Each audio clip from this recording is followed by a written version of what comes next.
Esiet sveicināti raidījumā 3/4. Raidījuma 3/4 komanda ir atgriezusies pēc neliela radošā atvaļinājuma, un šobrīd katru sestdienu būs redzama televīzijā un daudz kur citur internetā. Taču, lai pastāstītu visus stāstus, man vajadzēs kādu palīgā. Un palīgā es esmu aicinājis Sintiju. Čau, Sintija! Sveiks, Tom! Raidījuma iesākumā īsās ziņas. Beidzot, arī Latvijā ir pieejami starppilsētu autobusi, kuri ir aprīkoti ar pacēlājiem. Mani draugi bija un pārliecinājās, ka tie tiešām strādā. Sajūta ir fantastiska, apzinoties to, ka es varu tikt tālāk no Rīgas vēl kaut kur aizbraukt. Viegli. Pacēlājs ātri strādā, visi ļoti ērti, organizēti un labi, man patīk ļoti. Noteikti starppilsētas izmantot aizbraukt uz lielākām pilsētām Rīgā, Ventspils, Liepāja, un tas būtu baigi laba pieredze priekš manis kaut kur izbraukt tā personīgi. Nevis ar asistentiem, palīgiem, bet viens pats jau. Ņemot vērā, ka pieejamo autobusu skaits ir ierobežots, aicinām jūs pakalpojumam pieteikties laicīgi Ekolines kompānijā. Labas ziņas visiem tiem, kas šogad plāno braukt skatīties zelta rudeni uz Siguldu ar vilcienu. Siguldas dzelzceļa stacija ir kļuvusi pieejama gan māmiņām ar ratiņiem, gan cilvēkiem ratiņkrēslos, gan arī mums visiem pārējiem. Un arī Siguldas dzelzceļa stacijas apkārtne ir kļuvusi draudzīgāka. Atgādināšu, ka Siguldas dzelzceļa stacija ir viena no 9 stacijām Latvijā, kur ir iespējams gan iekļūt, gan izkļūt no vilciena cilvēkiem ratiņkrēslos. Der atcerēties arī to, ka šāds pakalpojums ir jāpiesaka vismaz 48 stundas pirms plānotā brauciena. Latvijā jau ilgāku laiku darbojas suņu servisa biedrība Teodors, kas apmāca suņus pavadoņus cilvēkiem ar redzes traucējumiem un suņus asistentus cilvēkiem ar kustību traucējumiem. Ja jums ir vajadzība pēc šādiem pakalpojumiem, tad aicinām jūs vērsties suņu servisa biedrībā Teodors. Latvijā šāds pakalpojums ir jaunums, taču citās Eiropas valstīs tas veiksmīgi darbojas jau vairākus gadus. Turpmāk katrā raidījumā aicināsim kādu sabiedrībā zināmu cilvēku, un šoreiz pie mums viesos ir Fonda Ziedot LV vadītāja Rūta Dimanta. Sveiki, Rūta! Sveiki! Fonda Ziedot LV palīdz cilvēkiem, kas ir nonākuši dažādās grūtībās, un Rūta noteikti tavā darba ikdienā tur to sastopies. Kāda ir vispār sociālā situācija Latvijā šobrīd? Jā, Ziedot LV satiek ļoti dažādas ļaudis, gan tos, kuriem ir vajadzīga palīdzība, gan tos, kuri lūdz palīdzību. Un tie, protams, atspoguļojās viss sabiedrības spektrs. Jāsaka, ka sociālā situācija ir diezgan spraiga un saspringta, lai mēs arī makroekonomiskā līmenī, ja var ticēt politiķu teiktajam, uzlabojumi ir, tad tajā ikdienas dzīvē, līdzcilvēku dzīvē, liela uzlabojuma nav. Īpaši tais gadījumos, ja līdzcilvēks sastopas ar kādu neparedzētu problēmu, piemēram, saplīst kādu no sadzīves tehnikām vai nedodies ir kādas veselības problēmas, tikko jums ir ārpus standarta plānota situācija, tā ļoti daudzās ģimenēs ir krīze, tā sociālā situācija nav nemaz tik spoža. No otras puses var teikt, ka kaut kā jau tie makroekonomiskie rādītāji tomēr ir droši vien uzlabojušies, jo līdzcilvēki ir gatavi joprojām ziedot un palīdzēt, un gan ziedot, lai mūsu dzīve būtu labāka, arī līdzcilvēku, gan arī dažkārt izpildīt valsts un pašvaldības funkcijas ar šo savu ziedojumu, kad viņi redz, ka tās institūcijas, kurām vajadzētu ar mūsu nodokļu maksātāju naudu palīdzēt, nespēja to izdarīt. Un tā kā es teiktu, jā, ka situācija ir diezgan sarežģīta.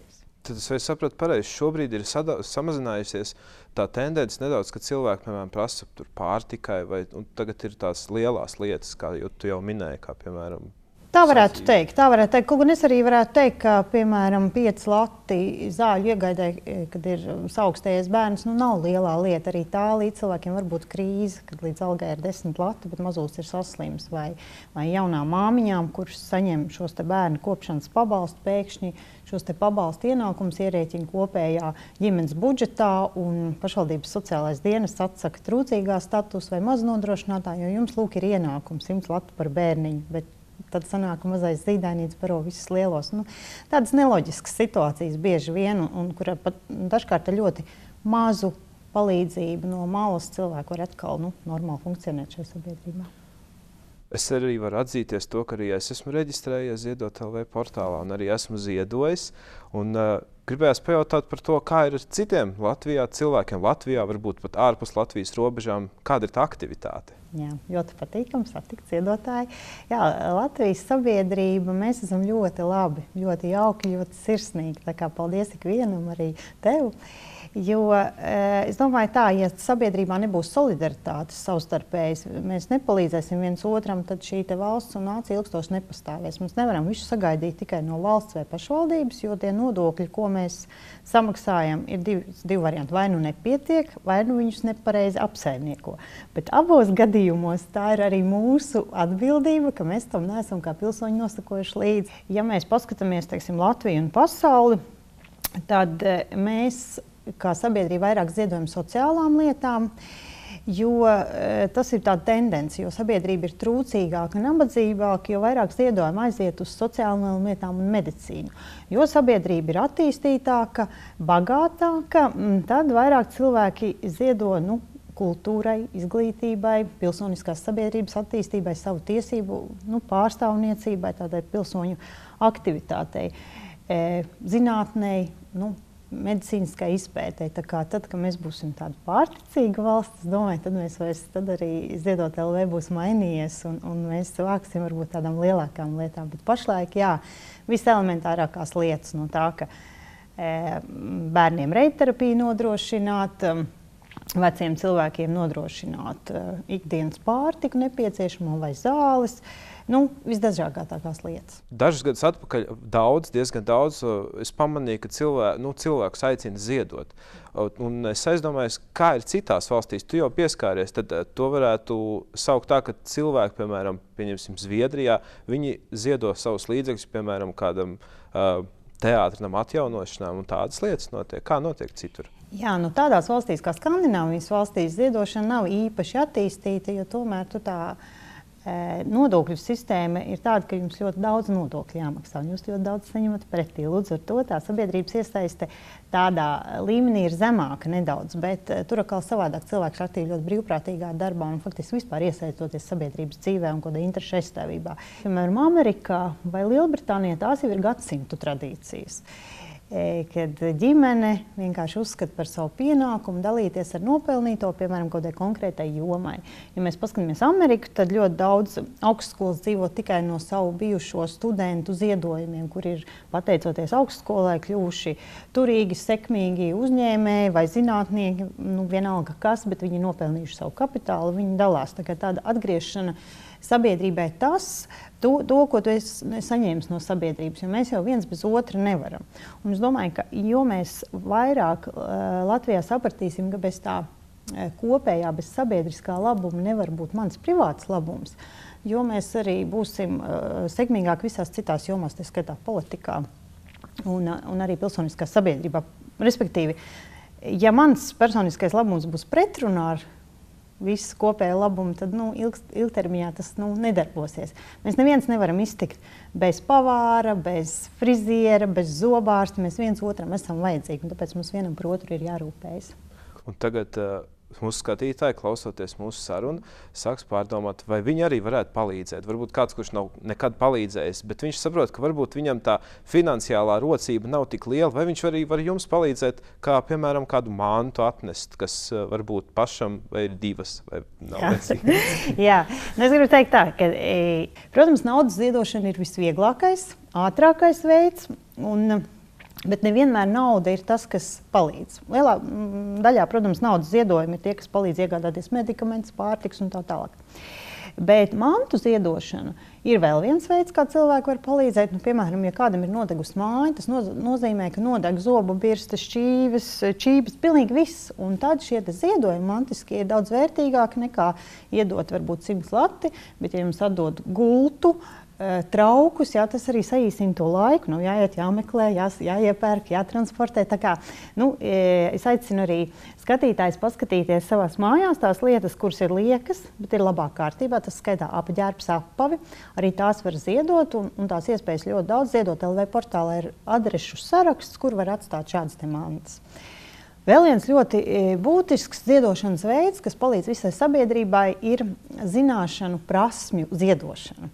Jūs sekmīgs žurnālists, jūs varat palīdzēt labdarības organizācijām rakstīt iedvesmojušus tekstus. Ja jūs esat prasmīgs frizieris, jūs varat bez atlīdzības nogriezt sirmgalviem acis, kur nevar atļauties frizieri. Tā kā dot to no sevis, to, ko jūs vislabāko, iedot arī citiem bez atlīdzības. Un tā ir vēl viens ziedošanas veids, kas, manuprāt, ir vēl vairāk attīstāms. Bet, protams, ir arī jābūt, kas var paņemt pretī šo. Un tur ir jābūt sabiedrībai savstarpēji uzticībai. Kā jau tu teici, pie jums nāk, Ziedot LV nāk cilvēki ļoti dažādiem stāstiem.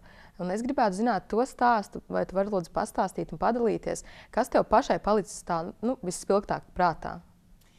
Es nevaru teikt, ka tas tāpat kā bērni nav mīļāks un mazāk mīļāks bērns ģimenēm. Visus mēs mīlam, varbūt dažādi, bet vienlīdz stipri. Tā arī visi tie cilvēki, kuriem mēs esam snieguši palīdzību, ir īpaši. Nav neviens īpašāks, bet, protams, ka asara nolīst gan man, gan otrā pusē tam, kam mēs palīdzam. Tādos gadījumos, ka ir sasniegts kaut kas tāds, ka tev elpa aizraujās. Piemēram, ja 6 gadus vecs puisīts līdz šim nav staigājis gulošs, un ar ziedotāju palīdzību mēs esam spējuši apmaksāt pietiekami sarežģītas un dārgas operācijas, un šis bērns sāk staigāt, vai pēc palīdzības ar digitāliem dzirdes aparātiem, vai vispār ar dzirdes, ar operāciju dzirdes sistēmai, tad bērns sāk dzirdēt savu mammu.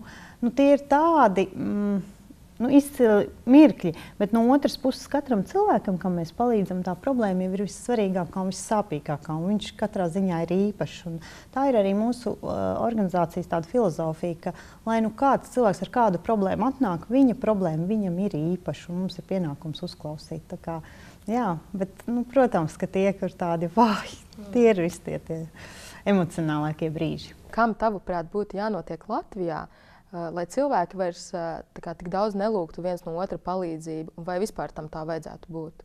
Es domāju, lūgt nav slikti, jo neviens jau nav super cilvēks un nevar visu izdarīt.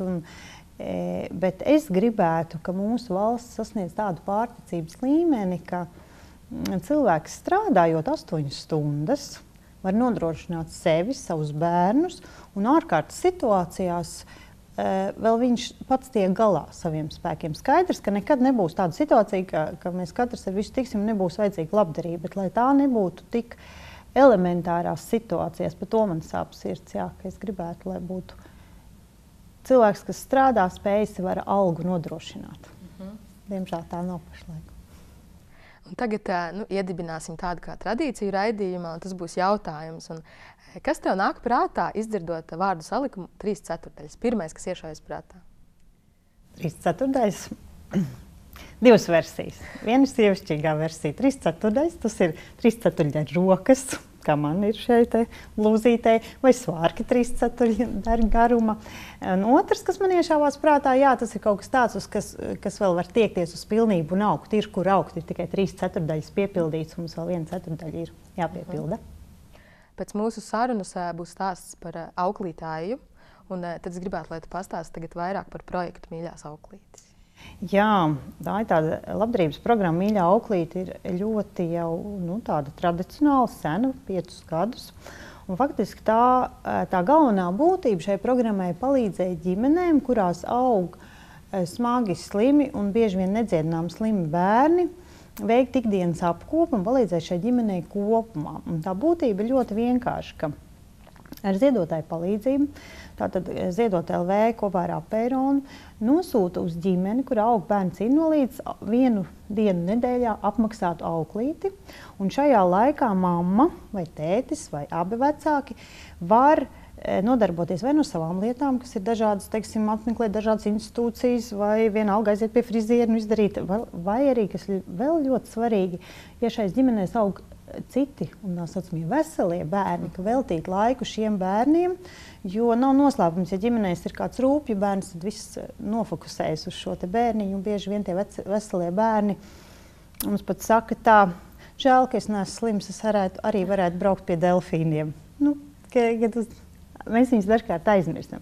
Un šī programma Mīļā auklīte ir, faktiski, es domāju, viena no pirmajām Latvijā, kas arī risina auklīšu legālas nodarbinātības programmas, jo šo auklīti, ko mēs aizsūtam uz ģimeni, vienu dienu nedēļā, viņai tiek maksāt arī visi nodokļi. Tā kā, kā sakam, dod arī darbu šī programma. Un tas ir kaut kas līdzīgs valsts apmaksātiem asistentiem, kas pirms 5 gadiem bija neiedomājami vispār ekstra. Bet tas ir arī tiešām radās programma no tā, ka uz Ziedot LV biroju nāca mammītes, pieteikt savu palīdzību vai nes atskaits par ziedojumu izlietojumu. Un ļoti bieži gadījās tāda situācija, ka viņi zvanīja un teica, ziniet, es nevaru pie jums atnākt, norunāt to laiku, jo man nav kur atstāt bērniņu.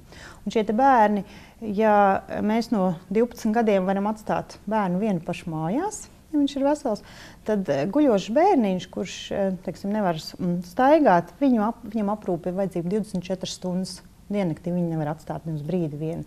Un tad šāda auklīte ir ļoti, ļoti noderīgs palīgs. Tā nav ekstra, tā ir faktiski cilvēku cienīgs pakalpojums, ko saņemt. Pašlaik tas tiek no ziedojumiem saņemts, tā kā mums ir svarīgi līdzcilvēku izpratni par šo te projektu Mīļā auklīte un, protams, atbalsts.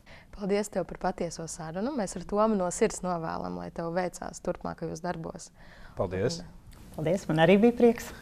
Un turpinājumā skatieties stāstu par auklīti Aiju, kura pieskata 4 bērnus ar invaliditāti.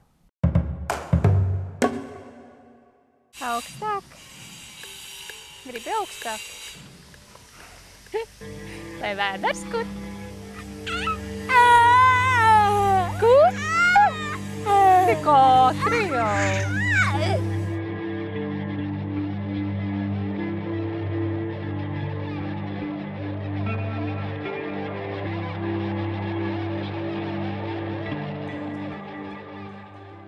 Šobrīd es strādāju Apērons viņa draugu apvienībā projektā Mīļā auklīte.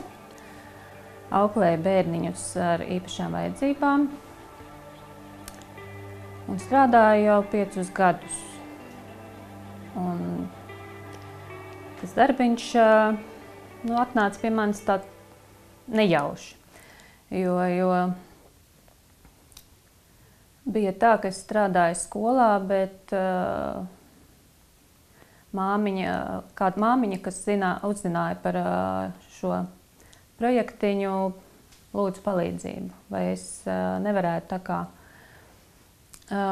iziet auklīšu kursus, ko rīkoja Apērons, un palīdzēt viņas meitiņai reālajā dzīvē.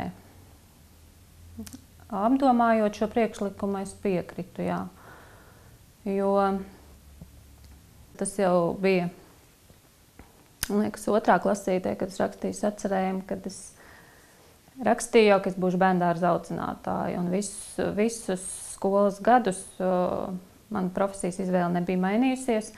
Pēc vidusskolas es arī tūliņ sāku strādāt par bērndārza audzinātāju, pakāpeniski mācoties papildus pedagoģiskā skolā.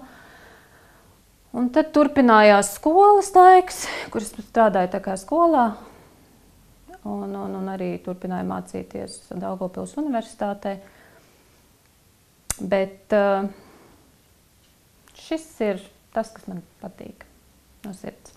Es nešķiroju bērnus. Vai viņi ir invalīdi, vai viņi ir veseli, viņi ir bērni. Un darbs skolā man nebija tas, kas bija mans primārais, ko es vēlējos. Tad arī šis darbiņš man šķita, jā, tas ir priekš manis.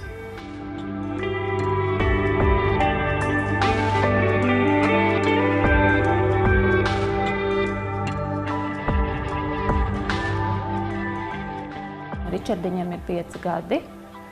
Viņa veselības problēmas ir tādas, ka viņam ir bērna cerebrālā trieka, un viņam ir kustība traucējumi un arī runas traucējumi. Bet liels prieks šobrīd ir tas, ka beidzot Ričardiņš sāk rāpot. Viņš rāpo savā veidā, kā viņš to prot, bet viņš jau atrodas citā istabā. Es sēžu, skatos, viņa te vairs nav. Tas ir tāds prieks, kad es redzu, kad viņš kustās. Un līdz ar to arī viņš attīstās, jo šobrīd viņa muskulīši tiek trenēti, un viņš kļūst spēcīgāks. Un, protams, ka ja viņš ir atradis savu metodi, kā tikt uz priekšu, tad viņš arī tiks tālāk uz priekšu. Un tas ir liels prieks. Un Ričardiņš ir ļoti mīļš bērns, ļoti smaidīgs, ļoti pozitīvs. Protams, viņš grib sarunāties, grib daudz ko pateikt. Viņš to nevar. Viņš savā valodiņā ar savām grimasītēm to pasaka. Mēs to saprotam, ko viņš vēlās. Bet es domāju, ka tam bērniņam ir nākotne. Viss būs labi un viss būs kārtībā. Tu redzi, kā tur filmē? Tā ir kamera. Jā, un te rādīs par tevi filmu. Paskaties, kur tu esi. Tu redzi? Jāmīl. Es domāju, vienkārši tā ir mīlestība. Un ja cilvēks ies ar savām sajūtām caur mīlestību, es domāju, ka viņš var pieņemt jebko dzīvē. Jo mīlestība dod to spēku, kas ir vajadzīgs gan veseliem, gan slimiem bērniņiem. Arī veseliem bērniem ir vajadzīga šī mīlestība. Un ja cilvēki nebūtu tik egoistiski, tik sevī vērsti un ar dažādām sliktām enerģijām domājuši, es domāju, ka ja viņi veltītu to vienkārši mīlestības enerģijā, viņi dotu mīlestību visiem apkārtējiem, tad arī mēs būtu visi kopā. Bet pagaidām ir atšķirība, jā. Tas ir tas, un tas ir tāds. Bet dalīt nevajag. Dalīt nevajadzētu. Kādreiz iepriekš dzīvē es nebiju sapratusi varbūt šo bērnu psiholoģisko stāvokli un viņu izjūtas, bet šobrīd viņi ir tādi paši bērni. Viņi saprot, viņi mīl, viņi neko neatšķirās. Tikai viņi ir mazliet savādāk. Tas ir vienīgais. Un tādu šķirošanu tur nevar būt. Ksenijas mamma teica, ja? Tā mīlestība jau varbūt nerodās uzreiz pret to bērnu. Ir jāpieņem, jāprot, ja, tā neziņa un viss, un tā vērošana, kas ar to bērnu ir, kas notiek, kas tajā visā ir. Bet tad, kad viņa teica, kad viņa sajutusi sirsniņā to mīlestību, ka viņa mīl šo bērniņu tādu, kāds viņš ir.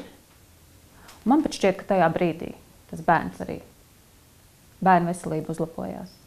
Jo mīlestība spēja veikt ļoti liels brīnumus. Un ja māte spēja mīlēt šo bērniņu, tad bērni sajūtot šo enerģiju, vienkārši atplaukst. Un ar laiku, protams, tas prasīs gadus, lai bērniņš tā kā adaptētos tajā pārējā vidē. Bet es domāju, es tikai pozitīvo pusi. Ja tā būs mīlestības enerģija, ko viņi saņems no vecākiem. Bumba! Vā! Ir ārā!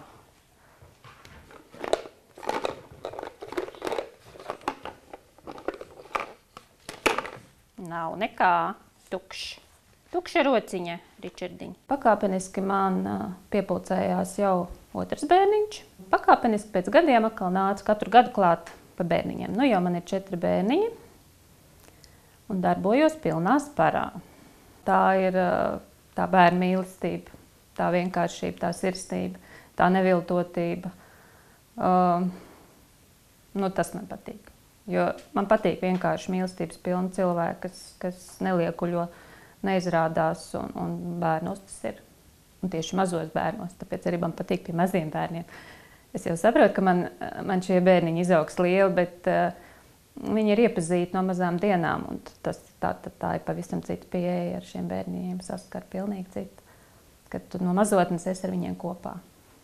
Mīlestība jau izpaužās tajā, ja tu to bērniņu strostē. Protams, ir bērniņš jāpabar, ir lietas, ko viņš izdara nepareizi, bet ar mīlestību. Tajā visā jāpaužās mīlestības enerģijai. Tās nav dusmas, naids. Bērnam jāsajūt, jā, viņš izdarīja nepareizi, bet tā ir caur mīlestību. Mīlulīt, nāci, Iesim tipu tapu. Ar kājām. Aiziesiet. Kājām. Pašūkoties dabas. Nelecam, mēs ejam smuki, speram solīšus, tipu tapu. Jā. Ir reizes, kad es arī nāku ļoti vēlu vakarā, ir jāpalaiž.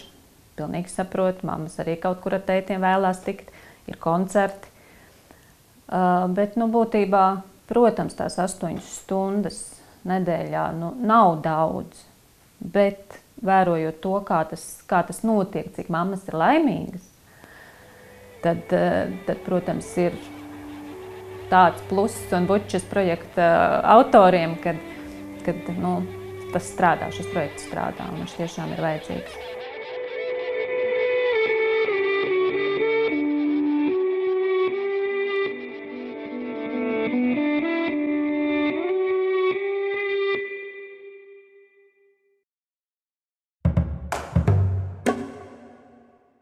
Un vēl šajā raidījumā konkurss. Mēs esam jums sagatavojuši attēlu, kuram lūdzam jūs izdomāt interesantu vai asprātīgu parakstu. Lūk attēls.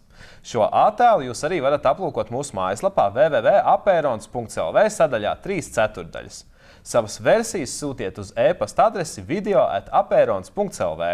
Un Sintī, vai tev ir vēl kaut kas piebilstams? Jā, Tom. Paldies, ka skatījāties un tiekamies jau nākamnedēļ. Visu labu!